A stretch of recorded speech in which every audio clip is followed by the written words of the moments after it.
It's your responsibility for your family. Dear brothers, listen to me. వాళ్ళు తెలుసుకోవాలనుకున్నప్పుడు తెలుసుకుంటారని Wesley గారు మనం ఏం చెప్తామండి అని మౌనంగా ఉండద్దు. నువ్వు చెప్ప, నీ బాధ్యత నువ్వు చెప్ప. బాలుడు నడవలసిన త్రోవను ఏం చేయాలా చెప్పండి. నువ్వు నేర్పించకుండా వాడు నేర్చుకుంటాడంటే కుదరదు. నువ్వు నేర్పించకపోతే లోకం బోల్డ్ విషయాలు నేర్పిస్తుంది వాళ్ళకి. నువ్వు నేర్పించకపోతే లోకం చాలా విషయాలు నేర్పిస్తుంది పిల్లలకి చిన్నప్పటి నుంచే. I'm so sorry to tell you these things. ఈ విషయాలు చెప్తున్నాడని నన్ను వేరేగా అనుకోకండి. ఈ రోజున చిన్న పిల్లలకి కొన్ని సంవత్సరాల క్రితం 20-25 సంవత్సరాలకి తెలియాల్సిన విషయాలు ఇప్పుడు పిల్లలకి 10-11 సంవత్సరాల వయసులో తెలిసిపోతున్నాయి. I think somebody got the message. నేను ఏ విషయం గురించి మాట్లాడుతున్నానో మీకు అర్థమవుతుంది.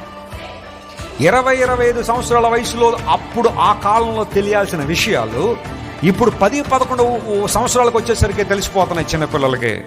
దారి తప్పిపోతున్నారు. కారణాలు ఏంటో తెలుసా? తల్లిదండ్రులు వారికి నేర్పించినందు వలన లోకం నేర్పించేస్తుంది. సాతాను నేర్పించేస్తున్నారు చాలా విషయాలు. Teach them how to grow in the lord. Teach them how to read the scripture. Teach them how to pray. ప్రార్థన చేయడం ఎలాగో, వాక్యం చదవడం ఎలాగో, దేవుని సన్నిధికి రావడం ఎలాగో నిన్ను చూసి వాళ్ళు నేర్చుకోవాలి. అది దేవుడు నేర్పిస్తున్నాడు.